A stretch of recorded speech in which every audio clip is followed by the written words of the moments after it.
네, 2부를 이어서 시작하도록 하겠습니다. 바로 보시는 건가요, 혹시? 네, 그럼 힘드시지 않으신가요? 괜찮으세요? 네, 바로 안 보시는 분들은 웬 생뚱맞은 얘기인지 하시겠네요. 네, 집중력 있게 끝까지 끌고 가보도록 하겠습니다. 네, 후반부에 더 사실 중요한 얘기들이 많이 있습니다. 전반부는 오픈하는 얘기였다면 후반부에는 실제 적용하는 얘기들, 그래서 대체 어떻게 하라는 얘기인데 왜 그런 얘기를 했니? 라는 것들을 좀 풀어보는 시간을 가져보도록 하겠습니다. 지론 특성의 활용입니다. 독일의 교육에 대해서 혹시 알고 계신지 모르겠어요. 알고 계신 분들 앞에서 제가 좀 주름 잡는 걸까봐 조금 걱정이 되는데 제가 좀 그래도 한번 아는 대로 풀어보도록 하겠습니다. 독일의 초등교육은요, 킨더가르튼, 유치원 과정과 그런슐레라는 초등학교 과정이 있는데요. 과정 자체는 크게 다르지 않습니다. 근데 이 다음을 보면은 분명히 다른 게 마지막쯤에 생길 것 같아요. 중등교육입니다. 중등교육은 중고등학교 교육이 될 텐데요. 하프슐레라고 해서 실업계, 제 독일어 발음이 상당히 좋죠. 제가 언어를 좀 잘하는 편입니다. 죄송합니다. 자, 레어슐레, 그 다음에 마이스터고의 역할이라고 생각하시면 됩니다. 실업계는 실업계인데 좀 학습적으로 이 실업계 공부를 하는 학생들을 얘기하는 거고요. 그 다음에 김나지움, 그 다음에 인문계를 얘기합니다. 그 다음에 게시엄슐레, 그래서 종합학교인데요. 좀 전체적으로 총합해서 아직 이것들에 대해서 확실하게 결정하지 못한 학생들이 좀 가는 학교라고 얘기를 하더라고요. 그래서 계열 변화가 언제부터 이루어진다고요? 중학교, 고등학교. 그러니까 중학교부터 이미 계열 변화가 이루어집니다. 언제 고민을 시작했을까요? 그러면 초등학교 때부터 시작을 한 겁니다. 참 신기한 게요. 독일은 이 초등학교 때 직업에 대한 고민을 한 교육을 가지고요. 이 중학교 교육에 이어지게 되고요. 중학교에서 고등학교에 자기가 배웠던 학습 계획에 따라서 또 비슷한 진로의 교육을 받게 된다고 합니다. 진로 선생님이 그냥 와가지고 상담 한번 해주고 진로에 이런 것들이 있어 소개해주고 끝나는 게 아니라요. 그 학생의 전문적인 진로 지식을 위해서 지속적인 케어가 가능하다는 것입니다. 이게 가장 큰 차이입니다. 계열 분화가 된다는 거. 자, 그래서 고등교육. 어머니들 아시죠? 고등학교가 고등교육이 아닙니다. 대학교 이상 대학원 교육이 고등교육인데요.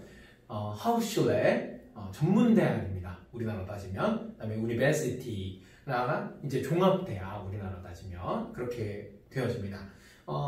사실 김나지움, 이 인문계 간 학생들은요, 실제 유니버시티밖에 진학을 못하고요. 나머지 이제 하우슐레나 마이스터고에 진학한 학생들은 실제로 하우슐레밖에 진학을 하지 못합니다. 되게 중요한 선들이 이렇게 쭉쭉 그어져 있는 독일의 교육을 볼 수 있는데요. 그럼에도 불구하고 독일이 실패하지 않는 이유는 이것입니다. 바로 실습. 6개월에서 1년 정도의 실습 과정을 거쳐서 선택한 진로가 나에게 맞는지 확인하는 과정을 거치는 겁니다. 이건 제가 추측하는 것이 아니라요. 독일의 사회적으로 이것을 되게 배려하는 과정 중에 하나예요. 예컨대, 예가 아니라 실제로 있었던 거를 제가 예로 들어드리는 건데, 우리나라의 충청도에 있는 어떤 농가에 백인 소녀가 한 명 트랙터를 몰고 있는 겁니다. 신기한 광경인데 그 아이는 아마도 하우슐레를 중고등학교를 거쳤던 것 같습니다. 그리고 한국이라는 먼 나라에 와서 저 재워줄 수 있으세요? 저 여기서 일하고 싶어요 라고 얘기를 한 거죠. 그래서 6개월에서 1년여 정도 그곳에서 일을 배우면서 저임금으로 일을 하되, 그 대신 자기가 정말로 선택했던 그 진로, 고민하고 배웠던 그것들이 어떻게 현장에서 사용되는지, 그리고 그것이 정말로 나에게 맞는 작업이었는지를 수트를 한지를 확인하는 기간이 되는 거죠. 아주 중요한 기간입니다. 독일 말고도 이런 비슷한 기간을 지내는 이제 민족들이 있는데 유태인들입니다. 요즘 낮에는 세계에서 중국인들이 가장 시끄럽고요. 요즘에는 시끄러울지 모르겠는데 낮에는 중국인들이 제일 시끄럽고, 제주도 한번 가보셨어요? 제주도 가면 중국인들이 엄청 시끄러워요. 자, 근데 저녁에는 중국인들보다, 그러니까 밤입니다. 밤에는 유태인들이 더 시끄럽대요. 왜 그런지 아세요? 유태인들이, 젊은 친구들이 세계 각국을 여행하면서 내가 만약에 여기서 사업을 한다면, 일자리를 가지게 된다면 여기에 사업 구조는 이렇게 시작될 수 있을 것 같아. 이익은 여기서 발생할 수 있을 것 같아. 여기에 손님을 끌 수 있는 방법은 이걸 것 같아. 이 논의들을 되게 밤늦게까지 하다가 잔답니다. 시끄러울 정도로. 대단하죠. 우리 아이들은 내가 어떤 직업에 어떤 사원이 될 것인가를 고민하는데 그 아이들은 어떤 사장이 될 것인가를 고민하는 여행을 떠난다고 합니다. 그만큼 자신의 진로와 직업에 대해서 많은 경험을 하고 고민을 하게 된다는 이야기인 것 같아요. 자, 우리나라는 어떻습니까? 자유학년제, 자유학기제가 현재로서는 전부로 보여집니다. 그렇죠? 눈으로 보이긴 그래요. 그래서 1학년 통해서 진로 선생님과 시간 가지면서 이런 진로가 있단다, 이런 과정이 있단다 라는 것들을 소개받으면서 실제로 견학 다녀오기도 하고 체험활동 해보기도 하고 그래서 1년 동안 그렇게 임합니다. 문제는 이 자유학기제, 자유학년제를 우리 아이들이 얼마나 진지하게 임하냐는 겁니다. 얼마나 방향성이 뚜렷하게 일관적으로 관리받고 있냐는 겁니다. 저는 아니라고 봅니다. 그래서 우리 아이들이 1학년 때 이후에 2학년 시험을 보면 그렇게 다들 망하는 이유가 그건 것 같고요. 네. 만약에 이때를 제대로 보냈다면 2학년 시험 망하지 않을 거예요. 열심히 애들 공부할 겁니다. 어머니들 다시 한번 말씀드립니다. 2학년 올라가는 아이들, 고등학교 올라가는 아이들 지금 공부시키십시오.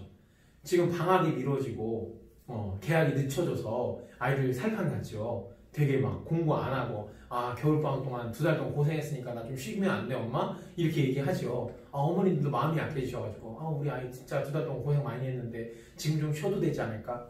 절대 아니라고 말씀드렸습니다. 네, 절대 그러면 안 되고요. 좀 힘내서 지금 공부해서 반드시 성적을 내야 될 시기인 것 같습니다. 근데 그 성적을 내야 되는 이유의 근간이 바로 진로라고 생각하는데 그 진로를 고민할 시간이 딱 한 해밖에 없다는 것입니다. 그래서 대한민국의 수많은 청년들은 이렇게 됩니다. 대학에 진학한 후에 취업을 한 후에 인생과 진로에 대해 뒤늦게 고민을 깊이 있게 시작하게 되죠. 왜 그럴까요? 막상 대학에 갔는데요. 막상 취업을 했는데요.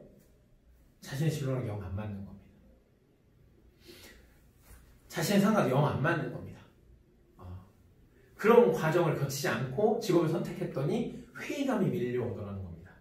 자신의 인생이 별로 가치 있게 느껴지지 않는 겁니다.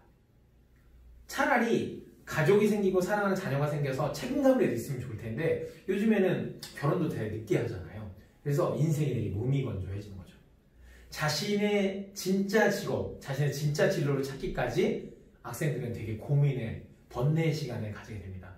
제가 많은 학생들을 참 만나봤는데요. 제 동생 나이뻘부터 시작해서 지금의 학생들까지 참 많은 학생들을 만나면서 실제 정말 우리나라의 교육이 그런 부분에서 문제가 있다고 생각을 하는데요. 근데 이거의 변화를 가져온 것이 저는 학종이라고 생각합니다. 학종, 그냥 어려운 제도로만 생각하시죠. 뭐 등급만 보면 되지.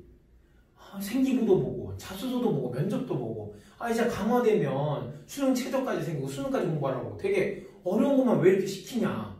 저는 반대로 생각합니다. 이 일련의 과정들을 경험하지 않은 학생들과 이 과정을 경험한 학생들의 고민의 깊이는 다를 것이고요. 역경을 딛는 회복 탄력성은 다를 것이고요. 그래서 그 아이들은 어떤 직업을 가지게 되든 주체적으로 생각하고 정말로 깊이 있는 삶의 성찰을 가지고 살아가게 될 것 같다고 생각합니다. 왜 그러냐고요? 내신, 공통 과목들을 통해서 공통 교양, 내가 살아가면서 가지게 될 배경 지식에 대해서 습득하는 과정을 가지게 되고요. 수능 최저를 맞추는 것을 통해서 학업 성취를 통해 기본적인 내 전공 관련 지식들을 쌓게 되는 것. 수학이면 수학, 과학이면 과학, 영어면 영어, 사회면 사회. 세분교 및 특기사항 기재하는 것을 연습하고 준비하는 과정을 통해서 내 직업 전문 지식을 준비하게 되고 내 직업에 대해서 뚜렷하게 생각하게 됩니다. 자기소개서를 써보는 과정을 통해서요. 내가 활동해온 1년에 3년간의 과정들, 이 방향성을 찾게 되는 거죠. 내가 그래도 이렇게 해왔구나 라는 것들, 그리고 진로에 대해서 깊이 있게 다시 한번 고민하는 시간들을 이때 저는 가지게 된다고 생각을 합니다. 면접, 나의 진로에 대해서 작성하는 것을 바탕으로 일관성 있게 내가 말할 수 있는가, 즉 내 생각이 정말로 남들에게 소통될 만큼 분명한 생각인지를 점검하게 되는 과정이라고 생각합니다. 실제로 많은 중3, 고3 아이들이 이 과정을 통해서 자신의 진로에 대해서 되게 뚜렷해지는 경험들을 하곤 합니다. 그래서 저는 감히 말하건대 부모님들 항상 말씀드리지만 특목 자사 준비 꼭 시켜보십시오. 준비 말씀드리는 겁니다. 진학 자체는 나중에 고민하셔도 되고 준비를 시키시면 우리 아이들이 세특을 준비해 봐야 하고요. 자소서를 실제 써봐야 하고 면접을 준비해 봐야 되잖아요. 그 과정을 통해서 이 진로에 대해서 깊이 있게 고민할 수 있고요. 학종을 더 제대로 준비할 수 있게 되는 것입니다. 진로 적성은 바로 이렇게 학종에 반영이 되고 있습니다. 저는 4가지 자아 정체성이 있다고 생각을 합니다. 정체감 성취는요, 위기를 가지고 내가 살면서 위기를 만난 거죠. 그리고 그러면 이 위기를 대처하기 위해서 탐색을 해보는 겁니다. 나는 어떻게 살아야겠다 라는 이 과정이 있는 학생인데 그 과정 이후에 그럼 내가 이렇게 해야겠구나를 결정하고 수행까지 하는 학생, 정말 훌륭하죠. 이 학생은 칭찬해주고 점검만 해주면 될 것 같아요. 네, 그 역할은 학원, 학교, 학부모님 원팀이 돼서 이 학생에게 선물해줘야 되는 것입니다. 다음은 정체감 위외입니다. 위기를 가지고 탐색을 해봤어요. 근데 얘가 노력을 안 해요. 탐색을 덜 해봤거나 탐색한 것에 대해서 구체적인 계획을 세워본 적이 없는 겁니다.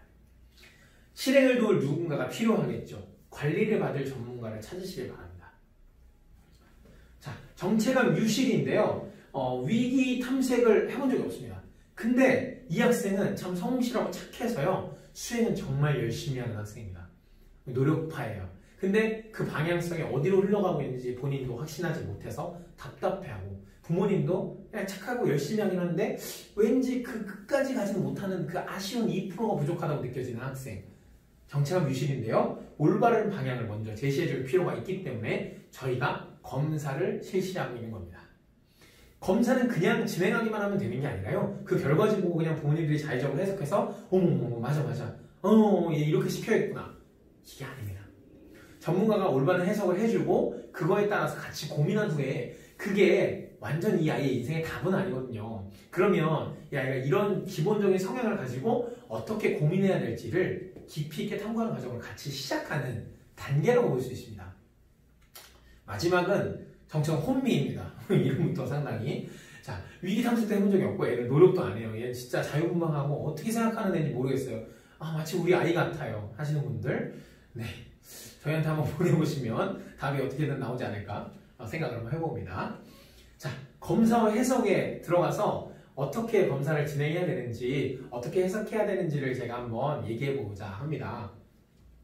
자, 일단 먼저 이것을 읽어보면 성격 유형은 유전적 특징이나 부모님이나 친구, 그 다음에 중요한 성인, 사회적 성인을 얘기합니다. 그 다음에 사회적 계층, 국가의 문화, 그다음에 물리적 환경 등 모든 자신의 주변의 환경들과 상호작용함을 통해서 나타나는 산물, 이것이 성격 유형이라고 얘기합니다.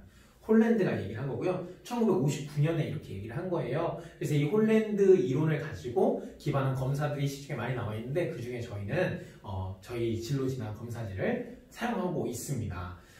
개인과 환경에 상호작용하여서 성격이 생겨나고 이 성격은 내 직업을 선택하는데 내 진로와 적성을 가르는 데 있어서 아주 매우 중요한 역할을 하고 있다라는 것입니다.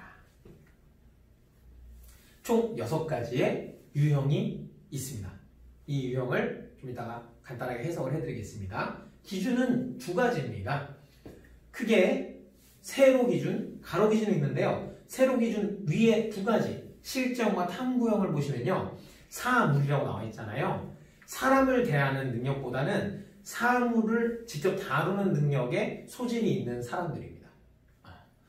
밑에 기업형과 사회형은요, 오히려 사물을 막 다루는 것보다 사람을 대하는 거에 소질이 있는 사람입니다.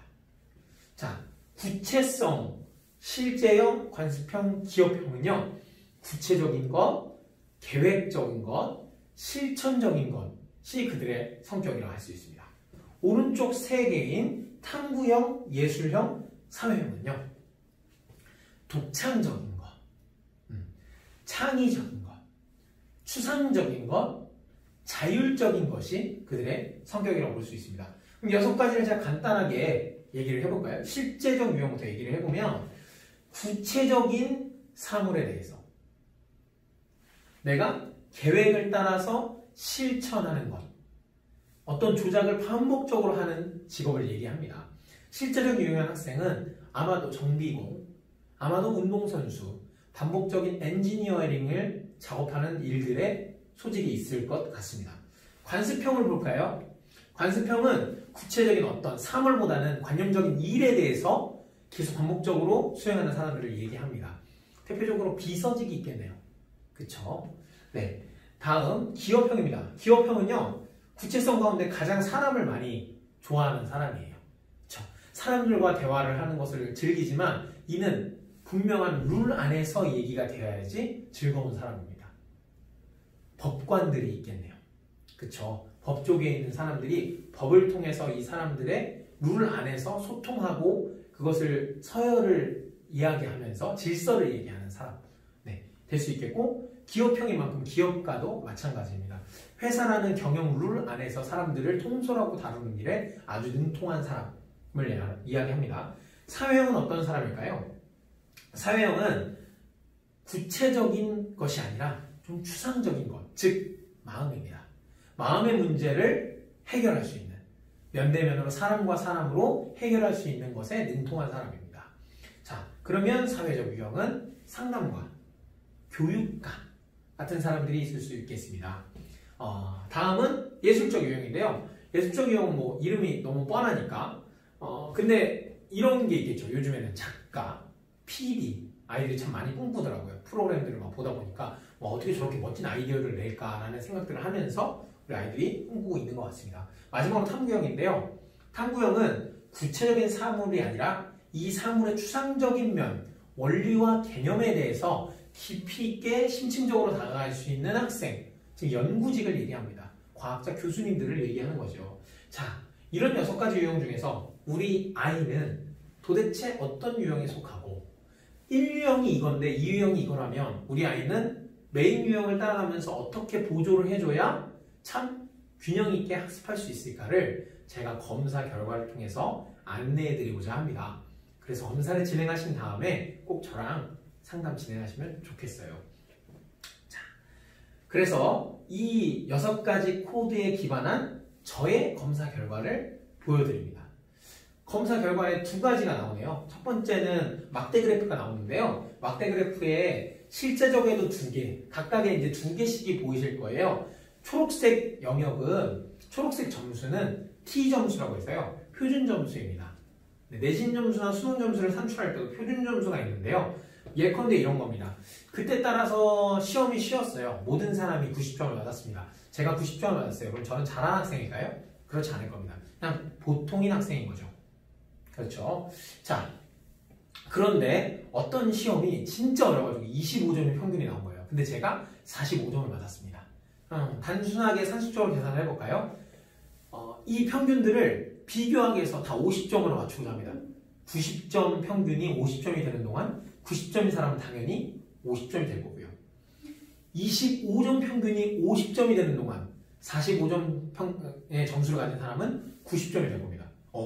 실제로 절대적인 점수는 90점 대 45점이었기 때문에 이게 되게 잘하는 것처럼 보였지만 이 사람은 실제로 까보니까 50점이었고 이 사람은 실제로 까보니까 90점이었던 거죠. 그렇죠. 자, 이처럼 표준 점수는 평균을 50점으로 했을 때 내 실제 위치를 이야기하고 있습니다. 그 다음에 P 점수는 퍼센테이지인데요. 말 그대로 내가 상위 몇 퍼센트인가에 대한 거예요. 그래프가 높은데 96이, 99가 써 있는 거 보니까 아마 99는 상위 1%를 얘기하는 것 같습니다. 같습니다가 아니라 그렇습니다. 네. 그래서 이 6가지를 보면요. 그래프에도 나오지만 저는요. 사회적 유형이 가장 큰 사람입니다. 그 다음에 예술형이 2번째고요. 3번째로는 기업형입니다.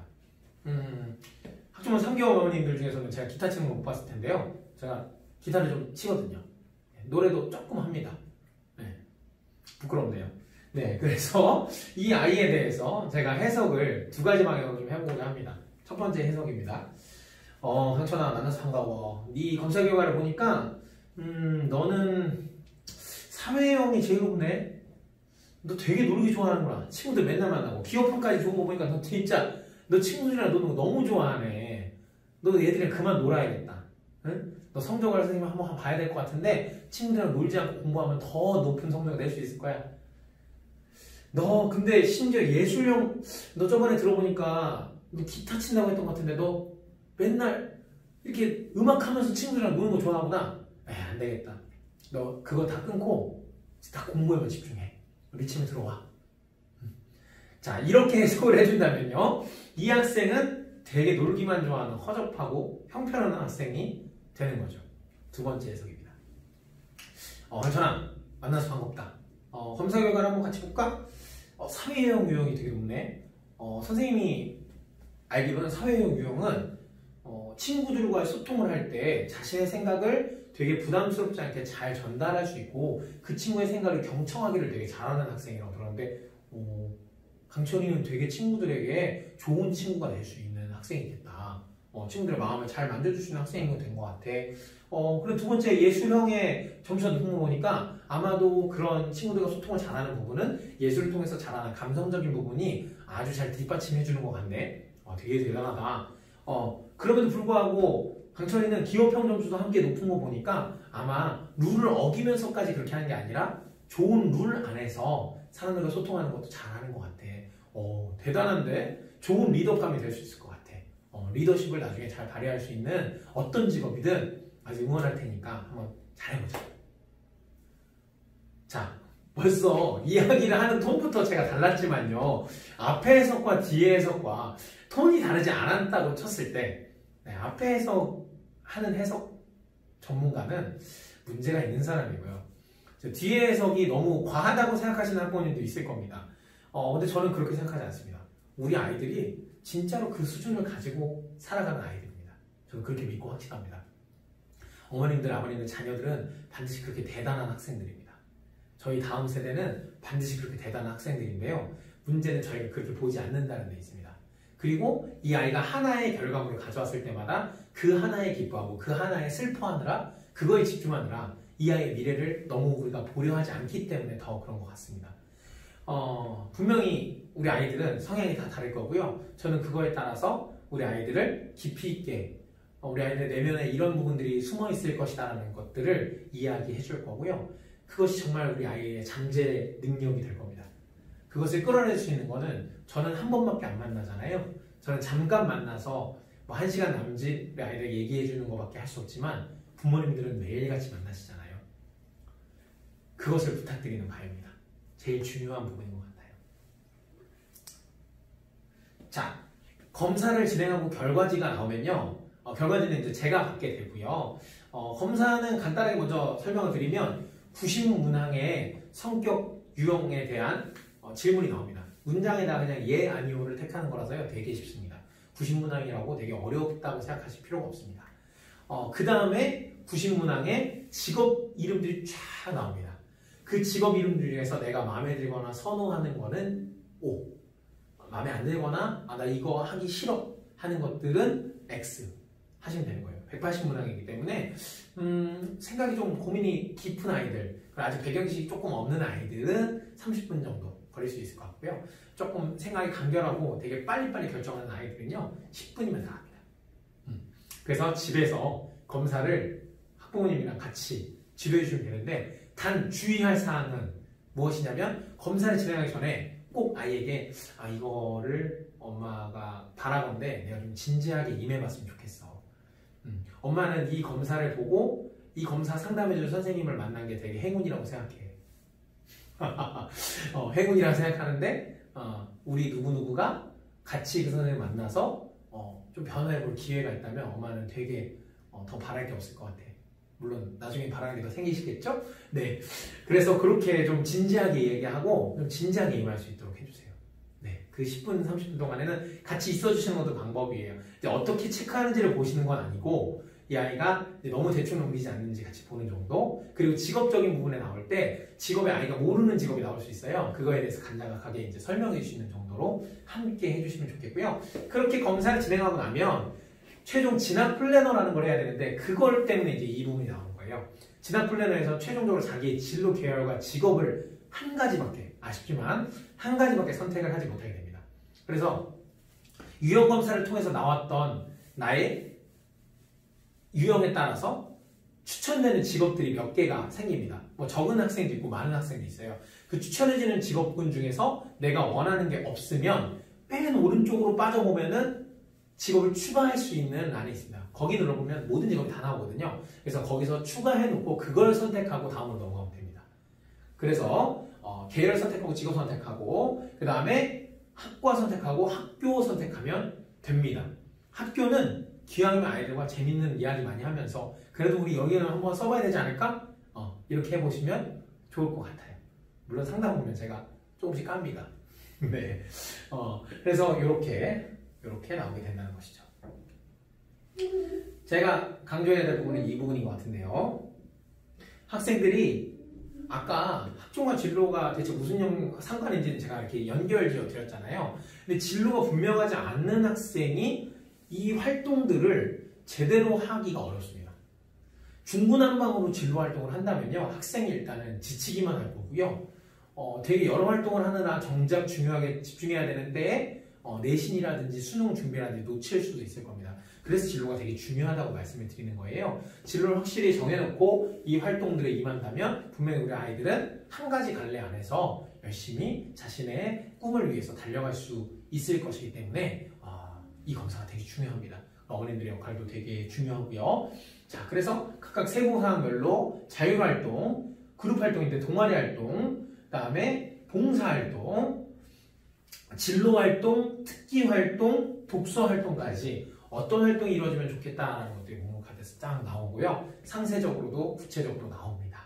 그거에 대해서 이제 저만 가지고 있는 또 지식을 가지고 이렇게 하면 제일 좋겠어 라는 것들을 지도하기도 하고요. 자, 그 다음에 이 부분 목표 직업 정보 아이들이 네이버에 치면 나올 수도 있겠죠. 검사는 월급이 얼마인가요? 네, 여기에 나옵니다. 네, 자기가 선택한 직업에 대해서 어느 정도의 평균 연봉이 있는지, 평균 월급치가 있는지에 대해서 나오고요. 되게 현실적으로 나와요. 이상만 품을 수 있게 나오는 게 아니라. 그래서 이렇게 나오고, 그 다음에 목표 학과 정보에 대해서는 이 학과에 갔을 때 어떤 수업을 배우게 되는지에 대한 내용이나 학과의 전망 같은 것들도 구체적으로 나오고 있습니다. 유사진로 롤모델 스토리 제가 이 부분은 참 좋아하는데요. 이 비슷한 진로를 가지고 학교 생활을 했고 입학을 한 어떤 선배의 이야기를 통해서 그 선배가 어떻게 활동을 했는지 그리고 그 활동한 것들이 학생부에 어떻게 반영이 됐는지를 서술해 놓은 공간입니다. 자기소개서나 농구실 면접 후기까지 상세하게 나와 있는 경우가 많으니 참 좋은 부분인 것 같아요. 그래서 아이들이 읽어볼 자료가 되고 진로에 저랑 만났을 때만 고민하는 게 아니라 집에 들어와서 쭉 읽어보면서 다시 한 번 더 고민할 수 있는 계기도 되는 것 같습니다. 자, 비교과 전략 수립을 위한 로드맵 결국 KPA입니다. 저는 크파라고 부릅니다. 네, 어이가 없으시죠? 자, 크파 제가 만든 건데요. 우리 애들한테 이렇게 잘하시면 됩니다. 엄마 온라인 수업 들었잖아. 크파 들어봤어? 저기 있어 영통에 이상한 독서실에 있는 강천 실장님이랑 우리 만든 거래. 자, 따라해봐. 크파 knowing 너를 알고 plan 그 너를 안 것을 바탕으로 너의 앞으로의 삶을 계획해보고 action 즉시 지금 즉시 할 수 있는 것들부터 실행하라. 이게 중요합니다. 크파 자세히 볼까요? 진로검사를 통해서 성격 역량에 대해서 해석해주는 것을 보고 자신이 확인하는 과정을 노잉하는 과정을 갖추는 거고요. 그 다음에는 플랜 어떤 플랜을 가져야 되는지 검사 결과지에도 도움이 되게 나온다고 했습니다. 그래서 저의 도움과 또 다른 해석들을 통해서 로드맵을 가지고 계획을 하고요. 실제로 활동을 하면서 자기가 학생 관리를 해야 되겠죠. 학교 활동을 열심히 하면서 그리고 최종적으로는 자기소개서 면접을 준비하면서 학생부를 완성시키는 것. 네, 이것이 비교과 전략 수립을 위한 큰 로드맵이 되겠습니다. 진로 적성이 한 줄기로 있어야 이것이 온전히 이루어질 수 있다는 점을 다시 한번 말씀을 드립니다. 끝으로 학종맘의 자세를 이야기하면서 마칠까 합니다. 내 자식을 위해서 나밖에 없다. 당연한 소리. 근데 요즘 부모님들은 너무 바쁘시니까 자꾸 이러는 것 같아요. 내 자식을 위해서는 우리 학원 선생님도 있지 뭐, 우리 학교 선생님도 있지 뭐, 그분들이 알아서 잘해주시겠지.